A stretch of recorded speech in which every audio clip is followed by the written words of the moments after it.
창세기 9장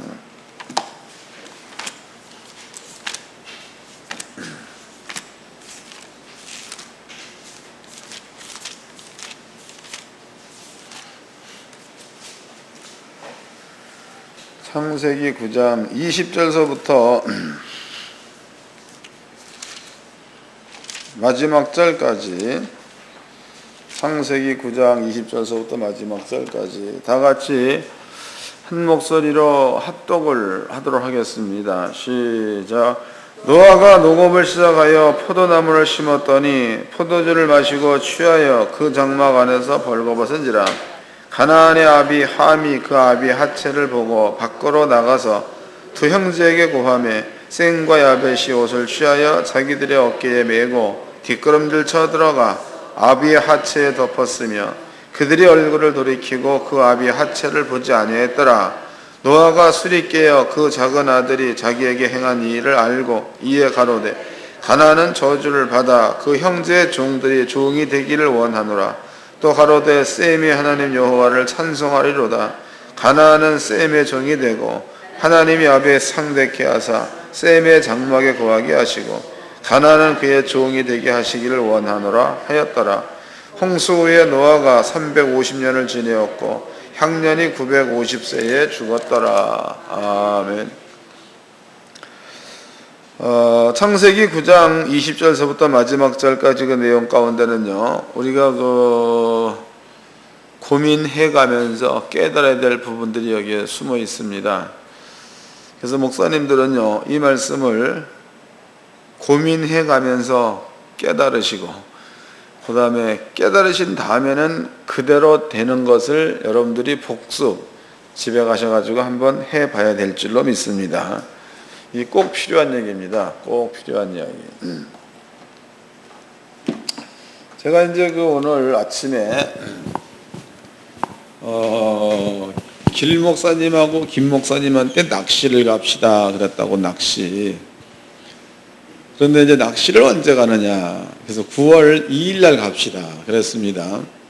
9월 20일 날, 9월 2일 날을 보니까 세미나 끝나고 다음 금요일이다고. 그날은 보니까 물이 11물이야. 11물이면 사리 때입니다.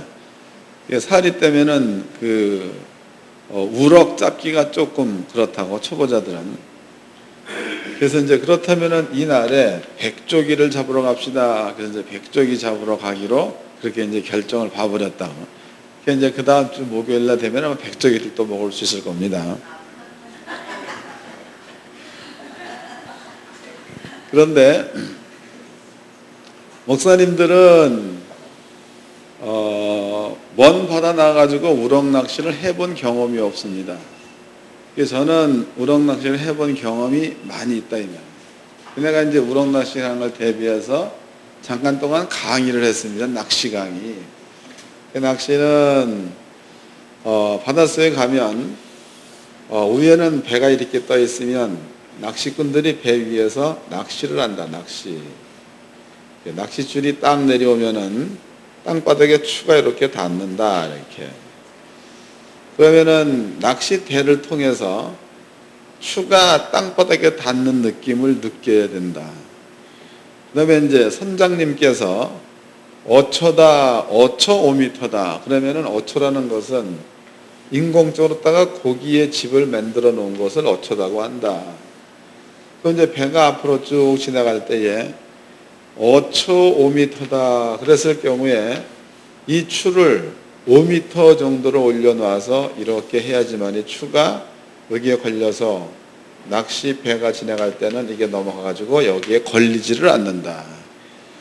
또 이 어초에는 구멍이 뚫어져 있다. 고기가 마음대로 다닐 수 있도록. 그렇게 해가지고 이 추의 무게가 100g 정도 되니까 아마 여기에 잘 걸릴 수가 있다. 그래서 이것은 매우 신경 써서 해야 된다. 그래서 이제 바다에서 선장님이 어초 5m 그러면은 진입한다는 소리와 함께 3m 정도 올렸다가 5m 올려버리면 요 사이에 고기가 놀고 있기 때문에 고기가 와서 물 거다. 이제 지식을 심어넣어 줬습니다. 그 다음에 또 이제 침선이다. 그러면 바다에 배가 가라앉아 있는 상태다. 이 가라앉아 있는 배가 물고기의 집 역할을 해가지고 여기에 고기들이 많이 산다. 그러면 침선 7m다. 그러면은 침선의 높이가 여기서 여기까지 7m라는 얘기다. 그러므로 배가 이렇게 지나갈 때에 추를 내렸을 때에 이 추를 여기다 그냥 끌고 간다면 걸릴 수밖에 없다. 그건 역시도 3m, 4m, 5m, 7m 올리면은 요 사이에서 고기가 잡히고 또 이제 추는 이렇게 넘어간다. 이런 강의를 했습니다. 그럼 이건 이제 들은 거야. 이건 들은 거다고. 그럼 들은 것은 나는 많이 오랫동안 댕겨본 경험, 지식 이것을 전달해 줬다고. 또 이제 나는 할 줄을 안다고 이 부분에 대해서.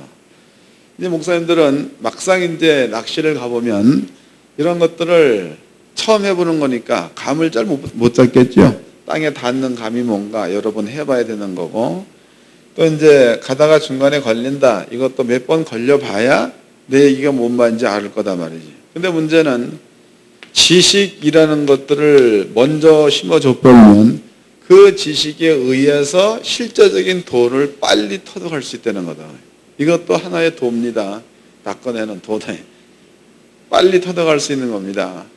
그러니까 목사님들도 여러분께 지금 이제 내가 지식을, 성경적인 지식을 건네주면 알고만 가고 터득을 못한다 그러면 무효다고, 듣고만 가서 본인들이 터득해내지를 못한다 그러면은요 골치 아프다고. 그러지 마시고 듣고 가셨으면 터득하시기를 바랍니다. 한마디라도 터득해버리면 그 터득된 한마디가 여러분들의 평생을 살릴 수 있다는 거지요. 이제 여러분들 앞에 성경적인 관점에서 몇 가지를 좀 증명을 좀 해보도록 하겠습니다. 성경적인 관점입니다. 낚시 얘기도 하고 성경에서 세 사람 예를 좀 들어보겠습니다. 한 사람은 엘리야입니다. 엘리야. 그 다음에 이제 또 한 사람은 다윗을 들어봅시다. 다윗. 그 다음에 또 한 사람은 베드로를 들어보도록 하자고. 베드로. 원래 그 엘리야라는 그 사람은요, 하나님께서 엘리야라는 사람을 선제로 택한 겁니다. 그리고 엘리야한테는 하나님께서 선지자로서 기름을 부었대. 선지자로서 기름 부었죠. 그 다음에 다윗도 하나님께서 왕으로 택한 겁니다. 그 왕으로 택한 다윗에게도 아버지께서 왕으로서의 기름을 부었습니다. 그럼 베드로도 하나님께서 제자로 택했다 이 말이에요. 그 베드로에게도 성령으로서 기름을 부었다 이 말이에요. 그러면 이제 문제는 직분적으로 본다면 엘리야는 선지자, 다윗은 왕, 그 다음에 베드로는 제자입니다. 그럼 직분적으로 보면은 다 다를지라도 이렇게 선지자, 왕 혹은 제자로서 기름을 부었을 때에 기름을 부었다는 것에서는 전부가 다 같다는 거다고. 기름을 부었다는 거. 그럼 여기에서 성경에서 얘기하는 그 기름이라는 것은 이제 우리는 다 아는 거죠. 출애굽기 29장 30장을 보면 거기에 관유가 나옵니다. 관유라는 것은요, 하나님 앞에 설 수 있도록 하나님처럼 거룩하게 만들어주는 일, 이런 것들을 관유, 기름을 부은다 그 말은 기름 부음을 받은가 동시에 하나님 앞에 설 수 있는 거룩한 자. 기름 부음을 받았으면 하나님 앞에 설 수 있는 거룩한 자. 성경을 찾아보도록 하겠습니다. 이사야서 6장입니다. 이사야서 6장.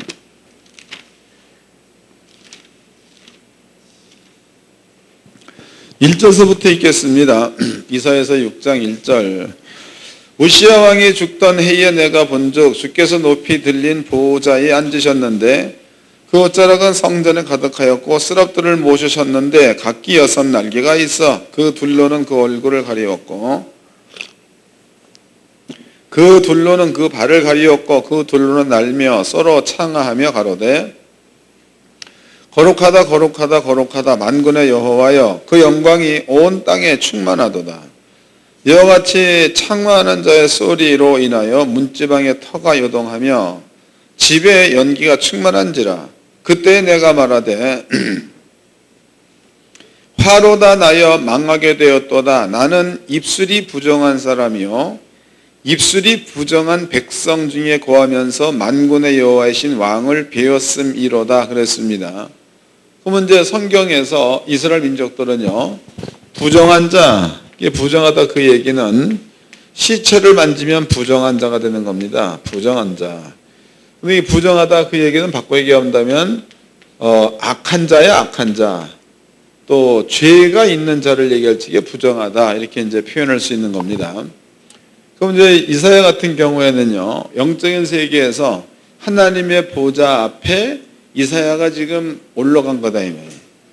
그럼 이사야 생각 가운데는 나는 악하다, 나는 죄인이다, 나는 부정한 자다. 그러므로 부정한 자, 즉 거룩하지 못한 자가 거룩한 하나님 앞에 섰으니까 나는 죽을 수밖에 없다. 이런 표현을 썼다는 거죠. 거룩하지 않는 자가 거룩한 자 앞에 섰다. 그럼 난 죽는다. 이게 이제 이사야의 생각입니다. 그런데 하나님께서 그거를 45도로 여기 좀 시원하게 해주라고. 여기 좀 바람이 오게. 나도 좀 시원해야지 시커먼 거 입고 맨날 더워서 땀 흘리면 되겠어요? 자기네들만 시원하려고 그러고. 그래가지고 이제 그거 읽어보겠습니다. 6절서부터 때에 그 스라비 하나가 화저로 단에서 취한 바 핀 숯을 손에 가지고 내게 날아와서 그것을 내 입에 대며 가로되 보라 이것이 내 입에 닿았으니 내 악이 제하여졌고 내 죄가 사하여졌느니라 해서 그럼 하나님께서 핀 숯을 이사야의 입에다 대었더니 이사야의 죄악이 사하여졌다 이랬단 말이죠. 죄악이 사하여졌다. 그럼 하나님께서도 너한테 죄가 있다. 너한테 악이 있다. 그렇다면은 죄와 악이 있는 자는 하나님의 거룩한 보좌 앞에 설 수 없다는 그것을 하나님도 인정했다가 되는 거죠. 만약에 이사야가 이런 말을 했는데 하나님께서 거기에 대해 전혀 관여를 안 하신다. 그러면 문제가 달라지는데 이사야가 이런 말을 한과 동시에 아버지가 천사 보내가지고 핀 숯을 이사야 입에다 대가지고 이사야의 죄와 악을 없애준 것을 보니까 아버지도 그 사실을 인정했다는 겁니다. 하나님께서 이제 구약 성경에서 기름을 부었다. 그래서 선자로 세웠다. 왕으로 세웠다. 제자로 세웠다. 그 얘기는요. 하나님 앞에 설 수 있는 자로 만들었다 이런 뜻이 되는 거다. 하나님 앞에 설 수 있는 자. 이것을 하나님께서는 구약 때서부터 하나님 앞에 설 수 있는 자들을 하나님께서는 의인이라는 말을 썼습니다. 구약 때서부터. 읽어보겠습니다. 창세기를 공부하는 거니까 6장을 보겠습니다. 창세기 6장. 노아에 관한 이야기죠. 창세기 6장 7절을 읽겠습니다. 7절. 가라사대 나의 창조한 사람을 내가 지면에서 쓸어버리되 사람으로부터 육축과 기는 것과 공중의 새까지 그러하리니 이는 내가 그것을 지었음을 한탄함이니라 하시니라. 그러나 노아는 여호와께 은혜를 입었더라. 노아의 사적은 이러하니라. 노아는 의인이요 당세의 완전한 자라. 그러니까 하나님께서 노아를 의인, 이것은 하나님 앞에 설 수 있는 자, 혹은 하나님께서 함께 해도 안 죽는 자, 이러한 자들을 의인이라는 말을 썼습니다. 한 군데를 또 찾아보겠습니다. 욥기서입니다. 욥기서 1장입니다. 욥기서 1장 1절서부터 읽겠습니다. 욥기서 1장 1절. 우스 땅에 욥이라 이름하는 사람이 있었는데 그 사람이 순전하고 정직하여 하나님을 경외하며 악에서 떠난 자더라. 그 소생은 남자가 7이요 여자가 3이며 그 다음에 그 소유물은 양이 7,000이요 약대가 3,000이요 쏘가 500이요 암나이가 500이며 쫑도 많이 있으니 이 사람은 동방 사람 중에서 가장 큰 자라 그랬단 말이죠. 그럼 여기에서 하나님께서 우스 땅에 거하는 욥이라는 사람도 순전하여 정직하며 하나님을 경외하며 악에서 떠난 자, 이게 하나님 앞에 설 수 있는 자라는 얘기입니다.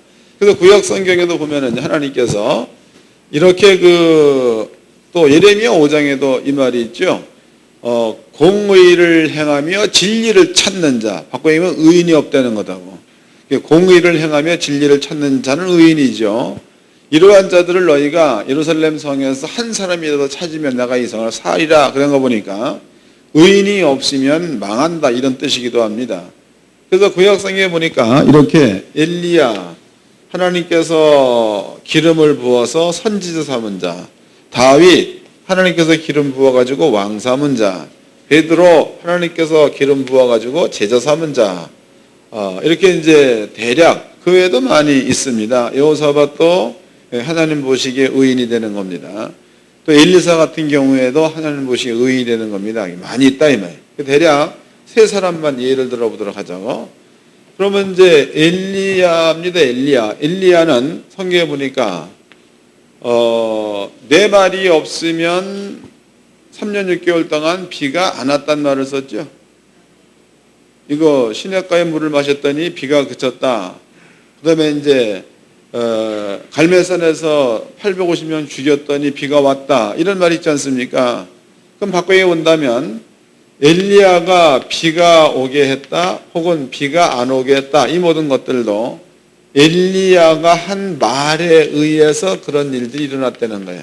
바꿔 얘기한다면 하나님의 말을 엘리야가 대언했다고 봐도 맞겠죠. 또 중요한 것은 이제 엘리야가 하나님 말만 받아가지고 앵무새처럼 떠들었냐 이거요. 그게 아닙니다. 하나님 말만 받아가지고 앵무새처럼 떠드는 게 아니고 이 엘리야라는 그 사람은 가령 예수님은 예를 한번 들어보도록 하자고. 예수님 예입니다. 그 예수님께서 이 얘기가 아마 마태복음 8장인가 뭐 어디 나온 것 같은데 그 예수님께서 6장 마가복음 6장인가 해당장 야이로의 딸이 병들었다는 소리를 듣습니다. 예수님께서. 근데 그때까지는 해당장 야이로의 딸이 병들어 있는 상태다고. 예수님께서 이제 야이로의 집으로 가는 도중에 어떤 여자가 와가지고 예수의 옷가에 손을 댑니다. 예수가 멈춰 섰습니다. 그리고 사람들이 많이 모여있는 가운데서 예수가 묻습니다. 누가 내 옷에 손을 대었느냐? 제대로 하는 얘기가 주여 사람이 많다 이 말이지. 근데 밀고 땡기는 데에 예수님이 옷에 손댄 사람이 한두 명이겠느냐? 아니다 손을 대었느니라. 그 여자가 와가지고 나는 12년 동안은 혈루증을 앓았던 사람입니다. 근데 예수님이 옷가에 손을 대자마자 내 병이 낫습니다. 이런 얘기했죠. 그랬더니 예수의 대답이 네 믿음이 너를 치료하였느니라. 그러한 사건이 있었습니다. 그 사건이 있고 난 다음에 해당장 집에 가려고 하는데 사신이 온 거야. 예수님 올 필요 없습니다. 아이가 죽었다 이 말이. 예수의 대답이 아니다. 죽은 게 아니라 잔다. 하여튼 이제 고쳐줬습니다. 그러면 이런 것들도 하나님께서 가는 도중이니까 하나님께서 혈루증 걸린 여인을 고쳐라. 이게 아니잖아. 그때의 상황이 닥쳤을 때에 고쳐준 거다고. 이해가 되죠? 그런 겁니다. 또 야이로 딸이 죽었습니다. 예수님께서 잔다 이는. 그래서 다 내보내고 베드로와 요한 데려 들어갔고 야이로가 일어나라. 애가 일어났단 말이에요. 먹여라. 다니게 하라. 이건 역시도 하나님께로부터 음성을 들어가지고 한 게 아니고 예수님께서 야이로 딸의 집에 가다가 그런 사건이 발생돼 가지고 고쳐주고 혈루증 걸린 여자 고쳐주고 그 얘기는 그 사건이 갑작스럽게 일어났을 때에 예수님의 생각대로 고쳐준 거다고. 계시받아서 고친 게 아니라는 거야. 이해됐죠? 그럼 엘리야 역시도 가가지고 엘리야가 죽은 자 살렸죠. 엘리야도 죽은 자 살렸습니다. 또 엘리야 역시도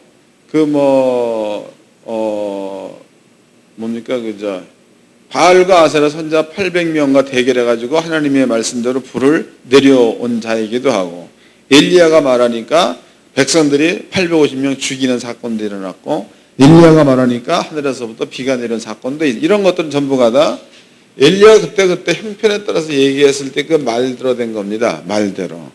그럼 여기서 우리가 이제 한 가지를 한번 생각해 볼 게 있습니다. 그것이 뭐냐면 하나님 앞에 설 수 있는 자야. 하나님 앞에 설 수 있는 자는 꼭두각시가 아니라 무언가가 하나님 같은 능력을 가지고 자기적으로 행할 수 있는 자유가 있다는 거죠. 엘리야한테. 그러면은 다윗은 어땠냐? 다윗도 마찬가지죠. 다윗도. 그 다음에 베드로도 마찬가지입니다. 베드로 같은 경우에도 그 아나니아와 삽비라 사건에서 베드로 역시도 아나니아 죽었습니다. 그 다음에 삽비라도 죽었습니다. 근데 이것도 계시 받아서 죽었다 이게 아니고 베드로가 말한 대로 됐다는 거야. 이 부분 한번 잘 찾아서 읽어보도록 하자고. 사도행전 거기가 5장에 나타나 있나요? 보겠습니다. 사도행전 5장 1절서부터 읽겠습니다. 이것은 생각해 보면서 우리가 한번 깨달아 봐야 될 부분입니다. 아나니아라는 사람이 그 안에 삽비라로 더불어 쇠를 팔아 그 값에서 얼마를 감추매 그 안에도 알더라. 얼마를 가져다가 사도들의 발 앞에 두니 베드로가 가로되 아나니아야 어찌하여 사단이 내 마음에 가득하여 내가 성령을 속이고 땅값 얼마를 감추었느냐. 땅이 그대로 있을 때에는 내 땅이 아니며 판 후에도 내 임의대로 할 수 없더냐. 어찌하여 이 일을 내 마음에 두었느냐. 사람에게 거짓말한 것이 아니요 하나님께로다. 아나니아가 이 말을 듣고 엎드려져 혼이 떠나니 이 일을 듣는 사람이 다 크게 두려워하더라.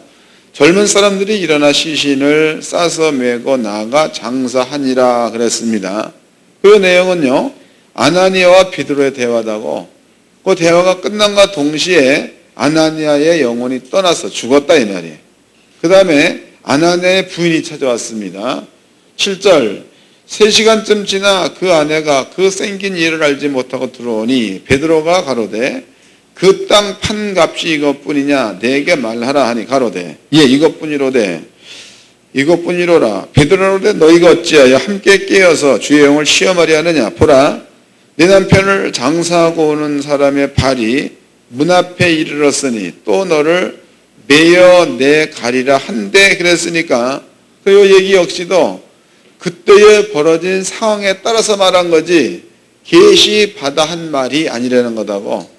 그러면 우리는 이제 이 세 사람의 삶을 통해 가지고 우리가 한번 생각해 보도록 합시다. 그러면 이제 하나님께서 여기 계시고 이 사람들은 하나님께로부터 기름 부음을 받은 자들입니다. 의인입니다. 의인들에게 서 있다 이 말이에요. 그러면 세 사람들이죠. 그렇다면은 하나님께서는 이네들한테 의인이라는 칭호를 준 겁니다. 또 거룩한 자의 자리에 들어올 수 있는 권한을 줬다 이 말이에요. 이런 자들한테 단순하게 그냥 니들이 의인이니까 내 말대로만 하라 이게 아니고 하나님께서 기름을 부었다는 얘기는 하나님 같은 일을 할 수 있는 권한을 주었다는 뜻입니다. 왕으로 기름 부었다는 그 말은 왕 위에 있는 권한을 행하라요. 뭔 얘기인지 아시나요? 또 이제 이것도 이해가 안 될까봐 좀 자세하게 설명 좀 해보겠습니다. 우리나라에도 역대 대통령들 상당히 많이 있습니다. 그런데 전두환 대통령 때는 사람들을 많이 죽였다고. 그러면 그 양반이 그냥 일개의 별 하나였었나 그때? 장성으로 있을 때는 그 일을 할 수 없는 겁니다. 근데 그 양반이 대통령이 되니까 그 일을 할 수 있다는 얘기는 대통령이라는 직책 위에 주어진 권한이 되는 겁니다. 그게. 이런 것처럼 하나님께서 다윗한테 왕으로 기름을 부었다는 그 얘기는요. 왕으로 기름 부었다는 왕의 직책 위에 왕의 직책 위에 주어진 권한을 다윗이 마음대로 사용할 수 있었다라는 뜻이 되는 거다. 또 선지자도 마찬가지입니다. 아버지께서 선지자한테 얘기할 적에는 예레미야한테는 구체적으로 얘기했죠. 네가 말 한마디면 성을 세우기도 하고 네 말 한마디면 성이 부서지기도 할 거다 이랬단 말이죠. 그 얘기는 선지자가 말하면 말대로 된다는 뜻이 되겠죠. 말하면 성이 세워지라. 그 말은 성이 세워진다는 겁니다. 성이 부서져라. 이게 성이 부서진다는 거다. 이래야 말한 대로 될 거다라는 권한을 아버지가 이래한테 줬다 이 말이에요. 그럼 엘리야에게도 동일한 권한을 줬다고 봐야 맞겠죠. 때문에 엘리야에게 주어진 권한은 엘리야가 말한 대로 되어지는 권한을 하나님께서 줬다는 거다고. 또 제자들한테도 마찬가지의 권한을 줬다는 뜻이 되겠죠. 또 이제 성경을 찾아보도록 합시다. 예레미야서입니다. 1장. 예레미야서 1장입니다.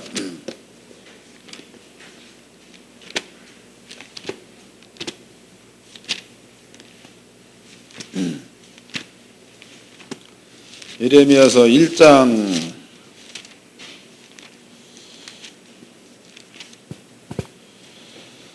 6절서부터 읽어드리겠습니다. 예레미야서 1장 6절. 내가 가로되 슬프도소이다 주 여호와여 보소서 나는 아이라 말을 할 줄 알지 못하나이다. 여호와께서 내게 이르시되 너는 아이라 하지 말고 내가 너를 누구에게 보내든지 너는 가며 내가 내게 무엇을 명하든지 너는 말할지니라. 너는 그들을 인하여 두려워 말라. 내가 너와 함께하여 너를 구원하리라. 나 여호와의 말이니라 하시고 여호와께서 그 손을 내밀어 그 입에 대시며 가라 이르시되 보라 내가 내 말을 내 입에 두었노라. 그 아버지께서 아버지의 말을 예레미야 입에 두었다는 거예요. 보라 내가 오늘날 너를 열방 만국 위에 세우고 너를 뽑으며 파괴하며 파멸하며 넘어뜨리며 건설하며 심게 했느니라 했으니까 예레미야가 성을 파괴할 수도 있다는 거고 예레미야가 성을 세울 수도 있다는 거고 예레미야가 성을 뽑을 수도 있다는 얘기고 예레미야가 성을 건설할 수도 있다 이런 얘기를 했습니다. 왜냐? 예레미야한테 아버지의 말을 두었기 때문에 그렇다 이런 말을 썼다고.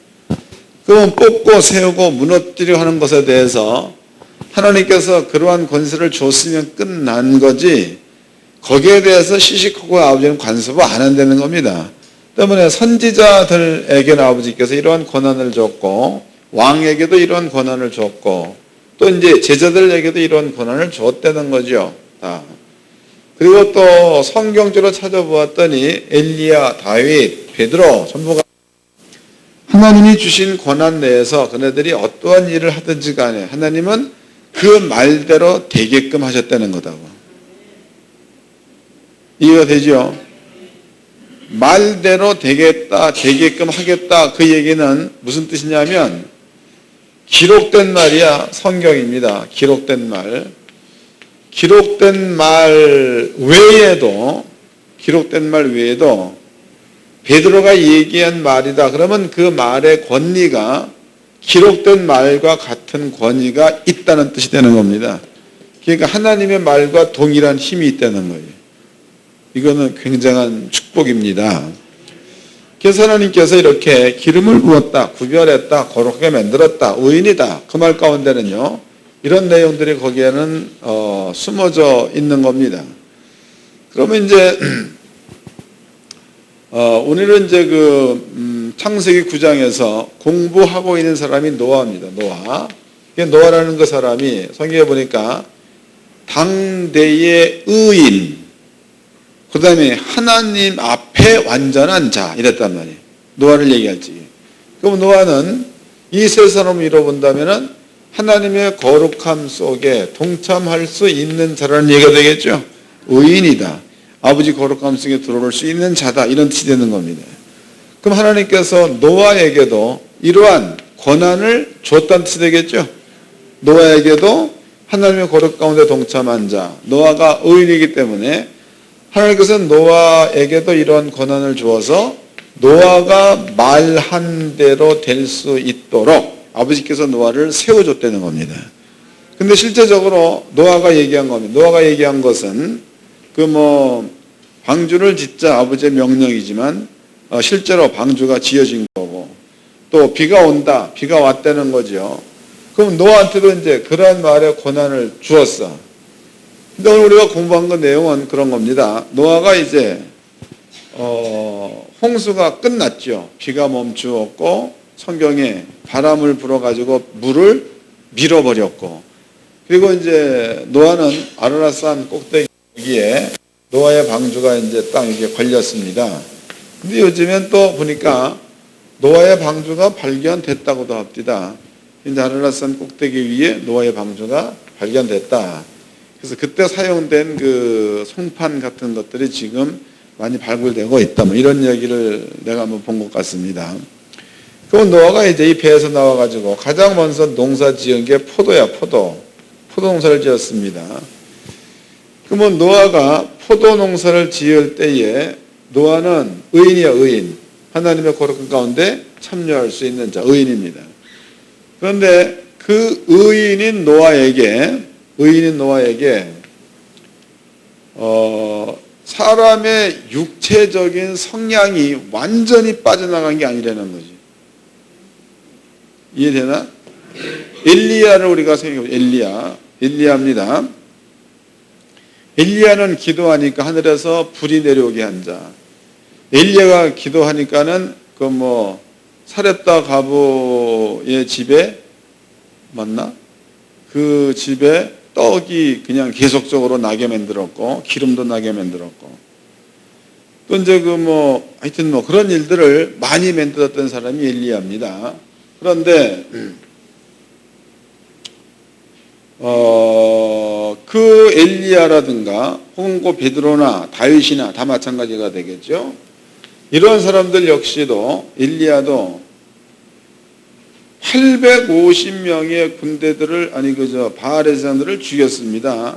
죽였을 때에 아합의 부인이 선포를 했죠. 엘리야, 네 머리 위에 머리를 달아두면 내가 믿는 신들한테 저주를 받기를 원한다. 엘리야를 죽일 것을 공포를 했습니다. 그럼 엘리야는 우리와 성정이 같은 자라는 거예요. 그 말을 들으니까 겁이 나죠. 겁이 나서 도망가가지고 광야에서 로뎀나무 아래서 죽기를 원했던 자가 엘리야다고. 그럼 엘리야의 성정 역시도 우리와 다를 바가 없이 똑같이 큰 일을 행했지만 그런 어려움이 왔을 적에 두려움을 가졌다는 거. 또 이제 다윗이며 다윗 같은 경우에도 우리가 대표적인 일로 본다면은요, 다윗성에서 밑에 내려봤더니 우리의 아내 밧세바가 모욕한 거 봤다 이 말이에요. 그 여자를 데려가 동침해서 낳고 있는 자식이 솔로몬이죠.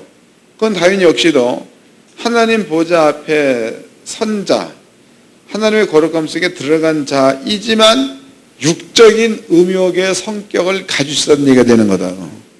베드로입니다. 베드로 같은 경우에도 바울이 베드로를 책망을 했죠. 베드로 보고 베드로, 너도 지키지 못하는 율법을 어떻게 이방인 보고 지키라고 하며 또 네가 어찌하여 이방인과 같이 합석해서 모든 것들을 행하지 않고 내가 오니까 그것을 숨기기 위해서 피해버렸느냐. 이런 얘기 했다는 얘기는 베드로 역시도 육적인 성향을 가졌다고 봐도 되는 거다.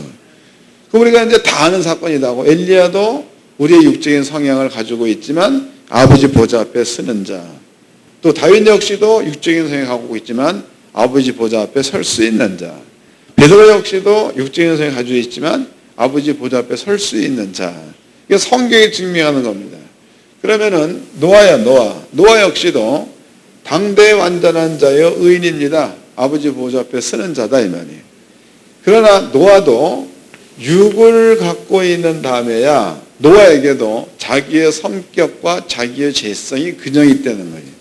자기 성격과 자기 죄성이 그냥 있다. 단지 하나님께서 그네들의 모든 죄 이런 것들을 아버지가 기억하지 않는다. 그래서 없는 거지 자기 속에 있는 죄성이 아주 없어지는 게 아니라는 거예요. 읽어보겠습니다. 베드로 전서입니다. 베드로 전서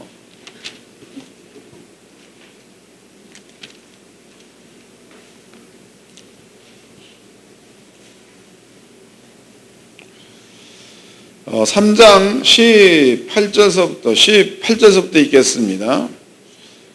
베드로 전서 3장 18절.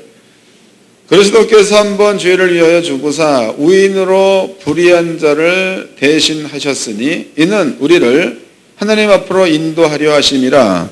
육체로는 죽임을 당하시고 영으로는 살리심을 받으셨으니 저가 또한 영으로 옥에 있는 영들에게 전파하시니라. 그들이 전에 노아의 날 방주 예비할 동안 하나님이 오래 참고 기다리실 때에 순종치 아니하던 자들이라. 방주에서 물로 말미암아 구원 얻은 자가 몇 명뿐이니 겨우 8명이라. 물은 예수 그리스도의 부활하심으로 말미암아 이제 너희를 구원하는 편이 곧 세례라. 육체의 더러운 것을 제하여 버림이 아니요 오직 선한 양심이 하나님을 향하여 찾아가는 것. 그 육체의 더러운 것이 없어진다는 거예요? 그냥 남아있다는 거예요? 이해되시나? 그냥 남아있다는 겁니다. 남아있는데, 그런데 선한 양심 그러면 성령 안에서 주어진 생각들을 말하는 거겠죠? 그 선한 양심이 하나님을 향하여 찾아가는 거, 이렇게 표현했다 이 말이에요. 이것을 사도 바울적 표현으로 보자고. 사도 바울적 표현. 그럼 사도 바울이라는 사람은요, 로마서 6장에서 사도 바울은 로마서 6장에서 대속을 말하죠. 대속. 예수님은 우리 죄를 가지고 죽었다. 예수님만 죽은 게 아니고 우리도 예수와 함께 죽었다. 이런 말을 썼습니다. 그 다음에 7장이야. 7장에서는 내 속에는 두 법이 있다는 거죠. 두 법. 하나는 하나님의 법에 순종하려는 거. 또 하나는 죄의 법이 있다는 겁니다. 그런데 본질상 우리는 진노의 자식이야. 본질상. 그러므로 하나님의 법을 쫓기를 원하나 오히려 하나님의 법을 못 쫓고 죄의 법을 쫓는 자가 되었도다 그랬단 말이에요. 그러니까 지금 사도 바울 같은 경우에 하나님의 법을 쫓고 싶은데 내 속에 또 하나의 법이 있어가지고 하나님의 법을 지키지 못하게 만들어 버렸어. 죄의 법이. 그러면 두 가지 법을 마음 가운데 갖고 있는 사람은 분명히 압니다. 하나님의 법을 쫓아야 되는 게 이게 정석이다. 안다 이 말이에요. 그런데 또 다른 죄의 법이 하나님의 법을 쫓지 못하도록 막아버렸습니다. 그러면은 그런 일들을 겪고 난 후에 오고 있는 괴멸감이라든가 그런 일을 겪고 난 후에 오고 있는 자괴감, 이런 것들은요, 자기 스스로 어떻게 할 수 없는 관점이 되는 거다고. 이것 때문에 사도 바울은 아주 그냥 노골적으로 표현했죠. 오호라 나는 공고한 사람이로다. 이 사망의 법에서 누가 나를 건져내 주랴. 이런 표현을 썼습니다. 그러면 사도 바울 마음 가운데에 고충이 있다는 것은 이런 것들이 고충이라는 거죠. 그런데 예수님께서 죄에는 값이 꼭 따르게, 죄에는 값이 따르게 되어 있는데, 우리는 그 성경을 보면은요, 오늘, 어제 이런 죄를 논한 게 아니고, 성경 간단하게 세상 죄라는 말을 썼다고. 세상 죄. 그러면 세상의 출발점은요, 창조 때서부터 세상이 멸망당할 때까지 이때를 통틀어 가지고 세상이라고 해요. 세상.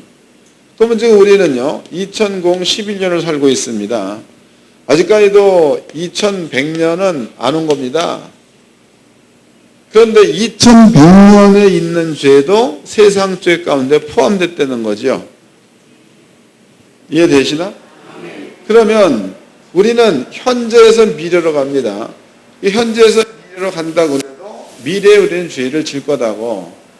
그런데 예수님께서 그 죄의 값을 십자가의 죽음으로써 치렀다. 그럼 나는 죄는 짓긴 짓되 죄의 값이 치러진 죄를 지고 있는 거니까 아버지 앞에서는 그게 죄로 여김받지 않겠죠.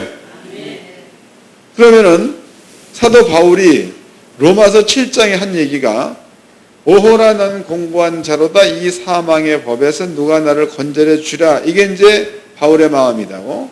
그러면 바울의 마음 가운데에 이 사망의 법에서 누가 나를 건져내 주랴 이렇게 전화가 왔을 때에 이제 얘기하기를 그것을 주님이 가지고 죽었다 이런 믿음이 와버리면 사망의 법 때문에 오고 있는 모든 형벌이 예수님께서 가지고 갔다가 마음 가운데 믿어진다면 죄의 법에서 해방된 게 되는 거죠.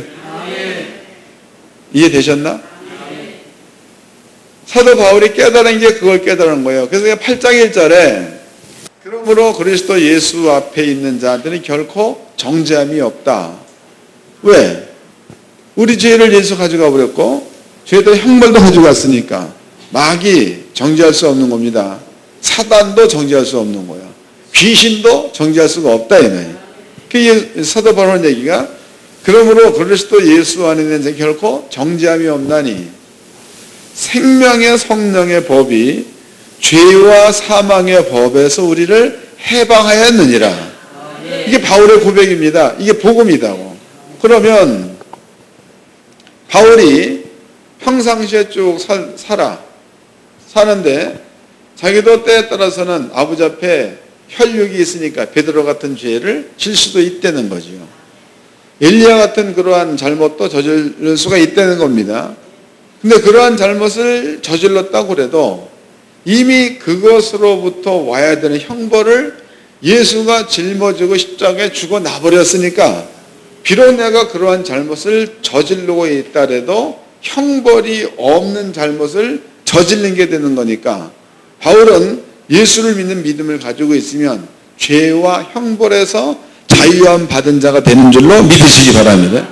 바울은 이러한 이야기를 6장과 7장과 8장에 해놨다. 베드로는 표현을 조금 달리 했습니다. 베드로의 표현은 이런 거죠. 육체의 더러운 것을 제하여 버림이 아니요. 그 얘기는 세례 받을 때에 죄가 없어졌다고 아버지가 인정해 줬다는 거야. 그렇지만 이때는 겁니다.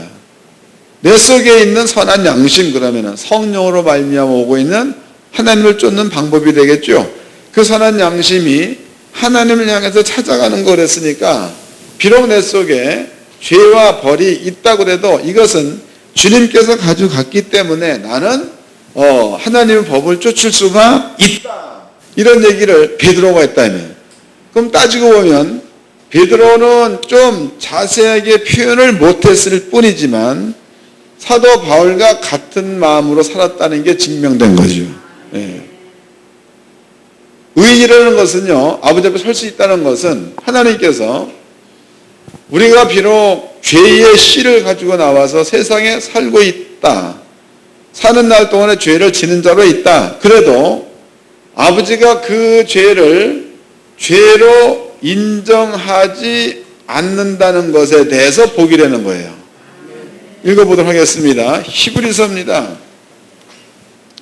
시편에도 이 말이 어디엔가에 있는 제가 기억이 안 납니다. 시편에도 보면 그 죄의 가리움을 받은 사람이 복이 있다. 또 하나님께로부터 그 죄를 인정받지 않는 자가 복이 있다. 이건 다윗이 써놓은 그 시 가운데 있는 내용입니다. 그런데 이제 히브리서 10장에서도 동일한 말을 해놓았습니다. 히브리서 10장 15절서부터 읽겠습니다. 10장 15절.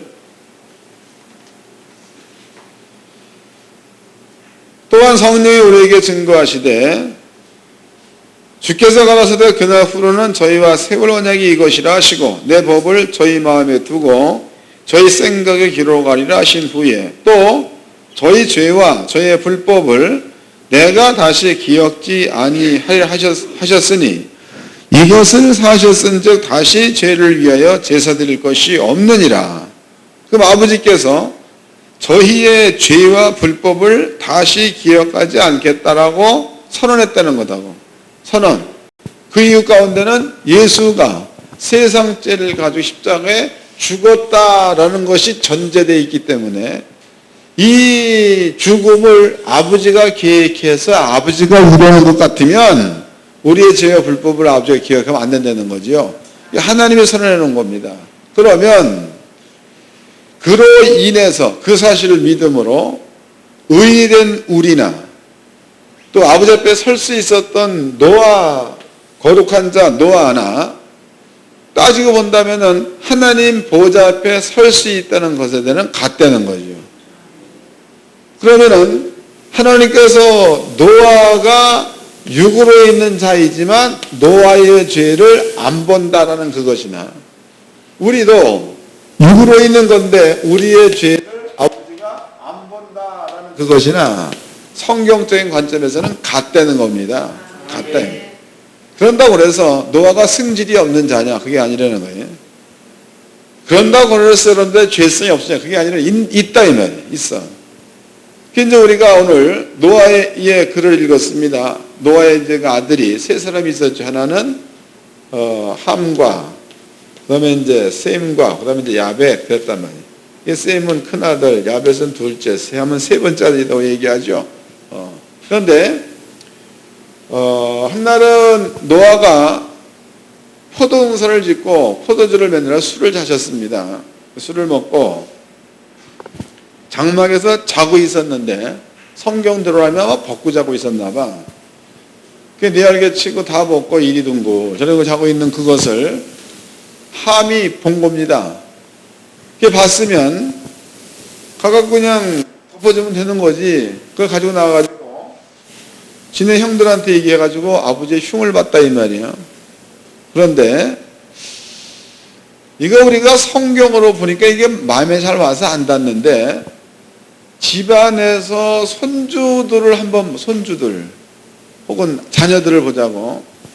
그럼 할머니 할아버지가 조금 뭔가가 얼굴에다가 이상한 것들을 묻히고 있다. 그러면요 손주가 흉보죠.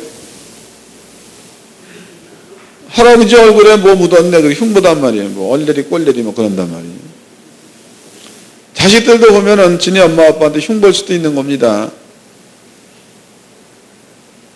그러면 함이라는 사람이 지네 아버지가 술 자시고 잤어. 그럼 웃으니까 웃을 수도 있는 거 아니냐고. 근데 갖다 대고 노아가 저주해서 저주를 한 건데, 그냥 저주가 아니고, 함 너는 내 형의 종이 되기를 원한다. 이런 저주를 했다고. 종이 되기를 원한다. 그러면 문제는 노아의 말이 문제. 이게 노아의 말. 그 노아의 말이 그냥 누구냐 아하방 같은 말의 수준이다. 그러면 그 말 해도 별 볼 일 없겠죠. 근데 노아라는 사람이 서 있는 장소가 하나님의 거룩한 가운데에 노아가 서 있는 자라면 문제가 달라진다는 거지. 이해가 되세요? 그 노아가 서 있는 자리가 하나님의 거룩한 가운데 서 있다, 혹은 의인으로 서 있다, 혹은 그 말의 권세가 하나님과 똑같은 말의 권세를 가진 자다, 그런다면 말이 달라지는 겁니다. 그 만약에 노아가 아하방이나 혹은 아수르 왕이나 이러한 그 하나님을 떠나 있는, 하나님께서 의인으로 여기지 않는 이러한 자들의 말 같다. 그러면은 이거보다 더 큰 저주를 했다고 해도 그 별로 신경 쓸 거 없는 문제입니다. 그런데 노아가 하나님의 거룩한 가운데 들어가 있는 자로서 하나님이 당대의 의인이다라고 인정한 자로서의 말을 한 것 같으면 달라지는 거다. 그 말은 심각한 문제가 되겠지. 근데 이제 그 10장 이제 보면 거기에 이제 그 공부를 우리가 이제 할 건데요. 그런데 이제 그 뒤에 보면 이제 가나안은 저주를 받아 이런 말도 있습니다. 근데 가나안 땅이라는 게 성경대로라면 가나안의 아비 함 그랬으니까 여기 이제 이렇게 보면은요, 이 가나안 땅이 전체가, 근데 여기에서 가나안은 저주를 받아랬다면 가나안은 저주를 받아요. 조금 있다가 여기에 있는 사람들이 이스라엘인가에 전부 다 죽임을 다 당해버렸죠. 여기 함의 후손 가운데 구수가 있습니다. 구수는 흑인 정도를 얘기해요. 흑인 구수가. 땅으로 본다면 이런 겁니다. 땅.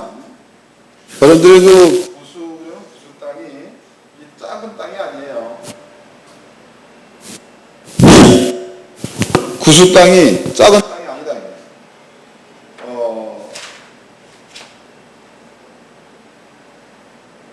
여기 보세요. 이거 전체가 다 구수 땅이야. 이거 여기도 구수 땅이고 여기도 다 이제 구수 땅이 되는 거예요. 다 구수 땅이. 이게 구수 땅이 엄청 넓은 거다고.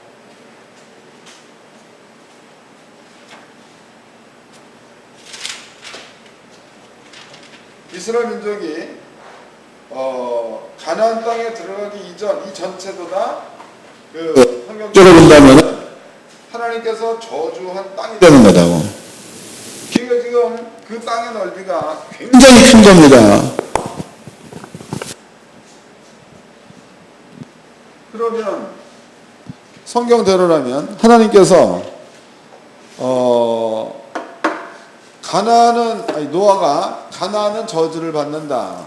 그 다음에 종의 종이 되기를 원한다. 이런 말을 했단 말이죠. 근데 그것이 하나님을 모르는 자의 입에서 나온 말 같다면 이것은 별 볼 일이 없는 말인데, 하나님께서 보기에 거룩하다, 하나님께서 보시기에 의인이다, 이럴 경우에는 문제가 달라지겠죠. 그 말대로 된다는 겁니다. 근데 실적으로 그 말대로 돼가지고 엄청나게 많은 사람들이, 구수의 후손들이, 이스라엘 사람들이, 여러분들이 유럽 역사를 보면은 영국 같은 나라에서는 최초로다가 그네들을 잡아온 나라가 영국 아니요. 그 잡아고 와가지고 지네들의 집에 종으로 쓰기도 하고, 또 데려와가지고 결혼시켜가지고 또 쓰기 싫으면 찢어갖고 팔아먹기도 하고, 또 그런 모든 일들을 겪은 그런 그 사람들이 흑인이라고 얘기하죠. 그래서 흑인들이 부르는 노래는 너무나 슬픈 노래가 많잖아. 왜냐하면 뒷받침이 돼 있는 것에서 나오는 노래이니까 슬프다 이거예요. 그 노아가 한 그 말이 다른 사람의 말이 아니고 거룩한 자, 의인이 한 말이기 때문에 이런 결과가 발생됐다는 거다고. 의인이 한 말이기 때문에. 그러면 시대적으로 봤을 때에 노아 때로부터 지금까지 대략 3000년 이상이 지나갔겠죠. 하나님의 세계에서는 3000년이 시간이 아니라는 거예요. 3000년이. 그럼 아버지가 볼 때의 의인이라면요, 아브라함도 의인이다, 아브라함도 의인인 거예요. 또 엘리야도 의인이다, 의인인 겁니다. 또 베드로도 의인이다, 의인이 되는 거겠죠. 하나님의 시간대에서는 시간이, 하나님의 시간대 속에서는 3000년이라는 게 시간이 아닌 거다고. 그러니까 베드로나 혹은 바울이나 모세나 전부가 다 그 세계 안에서 아버지가 의인이면 다 의인인 겁니다.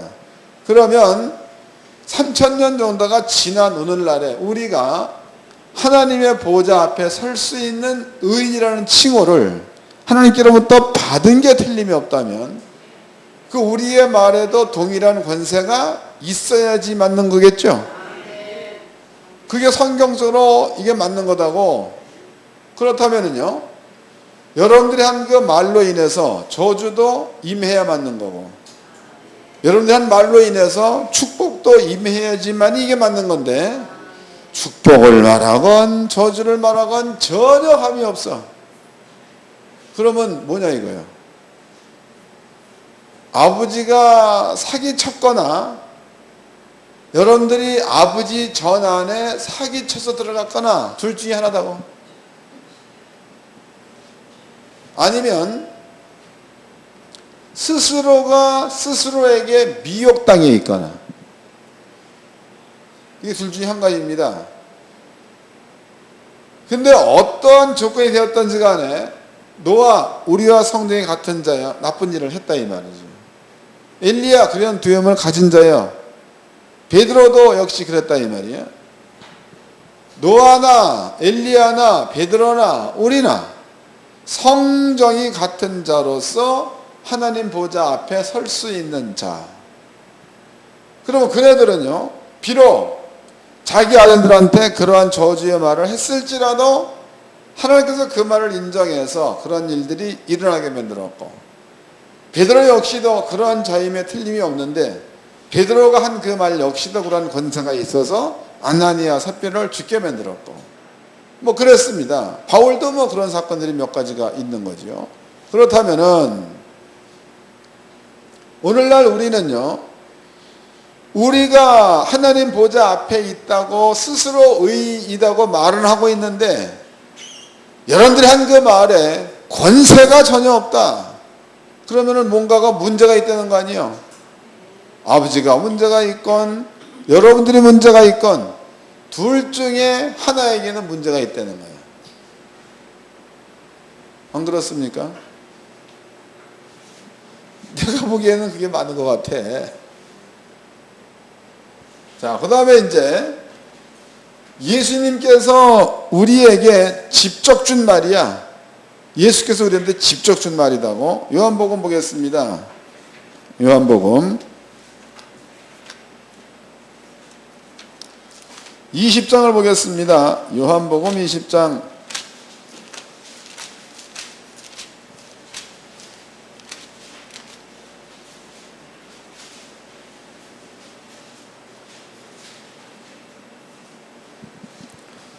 22절서부터 읽겠습니다.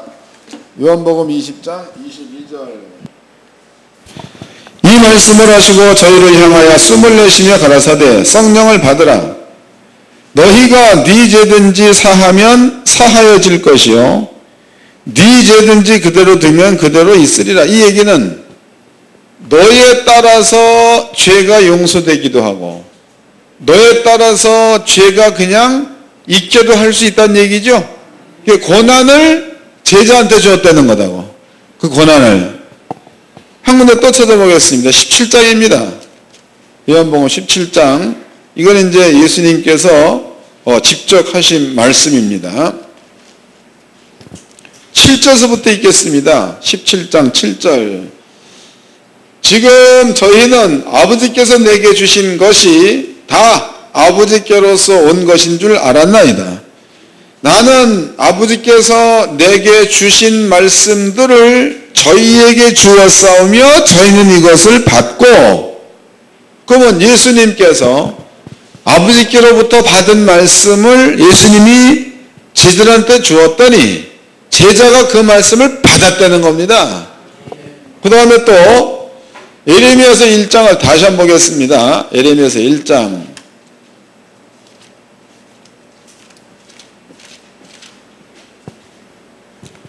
1장 9절 읽겠습니다. 예레미야서 1장 9절.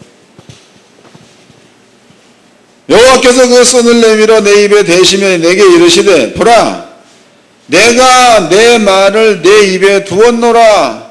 그러면은 아버지가 예수를 통하여 예수의 말을, 아버지의 말을 제자들에게 준 그것이나 아버지께서 예레미야한테 당신의 말을 준 그것이나 같은 거죠? 같습니다. 그 다음에 이제 10절입니다. 보라 오늘 내가 오늘날 너를 열방 만국 위에 세우고 너로 뽑으며 파괴하며 판멸하며 넘어뜨리며 건설하며 심게 하였느니라 해서 파멸하든 심든 뭐하든 이게 내 말을 내 입에도 너에게 있다는 거다고. 아까 예수한 얘기도 그런 거지요. 니들이 가면서 죄 있는 자한테 죄를 용서해 주건 죄 있는 자한테 죄를 뭐 그냥 계속 있게 만들건 그것은 너희의 권한에 두었다. 이거 주님이 한 말입니다. 그렇다면요, 구약 성경에 아버지가 엘리야나 다윗에게 그러한 권한을 주어서 스스로 선자 직분을 행하게 만들었고, 다윗에게는 왕의 권한을 두어가지고 왕의 역할을 하게 만드셨다는 거예요. 거기엔 자유가 있다는 겁니다. 베드로 역시도 그러한 자유를 가지고 예수를 증거하다가 끝내는 예수 때문에 죽었다고. 그러면 시대적으로 예수 때로부터 지금까지 2000년이 지났다, 노아 때로부터 3000 몇백 년이 지났다, 이렇게 얘기할 수가 있는 거지만 하나님의 시간대로 본다면 그날이 그날인 거예요. 엘리야 날이나 노아 날이나 그날이 그날입니다. 거기 영생의 세계니까. 그러면은 하나님께서 얼마 전에 노아한테는 그러한 권한을 주었고, 얼마 전에 하나님께서 다윗한테 그러한 권한을 주었고, 얼마 전에 베드로한테 그러한 권한을 주었는데 삶아 있다가 우리한테 그러한 고난을 안 준다는 것은 말이 안 맞잖아요. 우리 시간대로는 2000년 지났으니까 그때는 그러니까 그렇다라고 말할 수 있는 건데 아버지 시간대로는 안 맞는 말입니다. 그 우리는 당연히 가가지고 말로 뽑기도 하고 말로 세우기도 하고 뭐 이런 어떤 권한이 있어야 맞는 건데 이 주의 종이 돼가지고 이건 뭐 귀신을 내어 쫓아도 귀신이 말을 안 듣고 병을 내쫓아도 병이 말을 안 듣고 복을 명해도 복이 이루어지지 않고 저주를 명해도 저주가 이러면은 그 우리는 뭐냐 이거예요. 에? 그러면 주의 종들이 돼가지고 우리는 뭐냐 이겁니까? 이 문제가 심각한 거죠. 그러니까 우리는요, 아까 내가 이런 일들을 여러분께 말씀을 드리기 이전에 먼저 어떻게 하시는 게 좋습니다. 결론을 내가 얘기했습니다. 그 우리는 분명히 성경적으로 증명이 된 거니까 여기에 대해서 나는 그 말을 못 믿겠다 그러면 하지 마시라고. 그렇지만 주의 종이요 하나님의 말씀이 틀림이 없다고 인정되거든 이것으로 인해서 여러분들은 기도해야 되는 거고 이것으로 인해 여러분들은 금식도 해야 될 줄로 믿습니다. 쓸데없는 일에 근식하지 말고 진짜로 필요한 것 때문에 금식도 하고 기도도 하라 이 말이에요. 그리고 실제적으로 가서 이제 이런 것들을 여러분들이 깨달았으니까 가가지고 해봐야 될 거 아니에요. 복 받을 만한 집에 가서는 축복 기도를 간절히 해주는 거예요. 복을 받나 못 받나 봐야 될 거 아니에요. 저주 받을 집에 가서 저주 해버리세요. 저주 받나 못 받나. 그래서 저주를 받건 안 받건 축복을 받건 안 받건 이런 것들은요. 목사들의 입에서 나온 말대로 되느냐 안 되느냐를 한번 여러분들은 공부해서 내 것으로 삼아볼 필요성이 있다는 거다고. 에? 그게 좀 허세요 좀. 또 우리끼리 하는 얘기가 그 얘기야. 목사님 너무 잔인한 거다 하는 얘기. 지옥 갈 놈이야 이래 주구나 저래 주구나 마찬가지 하면 어때 좀. 괜히 어먼데 정 뺏기지 말고 아버지의 말씀에 좀 정을 좀 두면 어디가 덧납니까? 괜히 쓸데없는 사람의 정 가지고 아니 목사님 가서 그래 멀쩡한 사람도 죽으라 기도해버리면 양심은 무슨 뭐 얼어 죽을 양심이요. 아버지 말씀 못 지키는 것에서 양심이 안 꺼리고 지금 뭔가가 우리는요 결정해야 될 부분은 결정해야 될 줄로 믿습니다. 그리고 한번 믿음 가지고 기도하시고 또 가서 해보시고 그래서 내 말에 권세가 있어 귀신이 나가는가 내 말에 권세에서 병이 낫는가 내 말에 권세가 있어 축복이 임하는가 저주가 임하는가 이런 것들을 목사님 스스로가 해보셔야 될 거 아닙니까? 해가지고 그것을 나에게 완전한 생명으로 삼으시다고. 그러면은 교회 안에서 목사님들의 그 어떤 시세는 저절로 올라가게 되어 있는 거예요. 가치가. 말씀 때문에 내 가치가 올라가는 겁니다. 그렇게 되어져야 목사님들의 권세가 있는 거고 성도들의 목사를 볼 때 두려움이 있는 거죠. 이건 성도들이 목사를 보는 게 완전히 뭐 물러. 또 목사님들 성도들이 완전히 신이야 신. 그래서 뭐 성도가 나간다면 그것 때문에 그냥 정신이 막 다 잃어버리고 막 우리 교회 집사가 말이지 11조를 말이지 100만 원 집사인데 말이지 그게 말이지 내일 그만둬 하니 말이지. 근데 죽겠다고 이것 때문에는 금식한다 이 말이에요. 왜 그래? 그냥 얘기하면 나가지 마. 그럼 안 나갈 거 아니야 권세가 있으면. 쉬운 방법을 놓고 엉뚱한 걸 찾고 앉았어. 여러분들은요 인간들이 가지고 있을 만한 육정이야 이런 것들을 좀 뽑아내세요.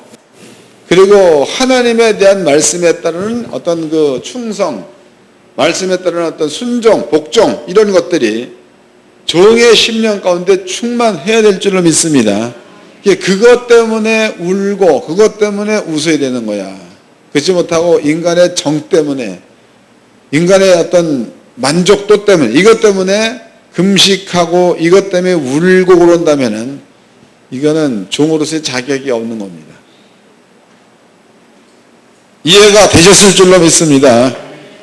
옆 사람과 우리 인사 좀 합시다. 종답게 좀 삽시다.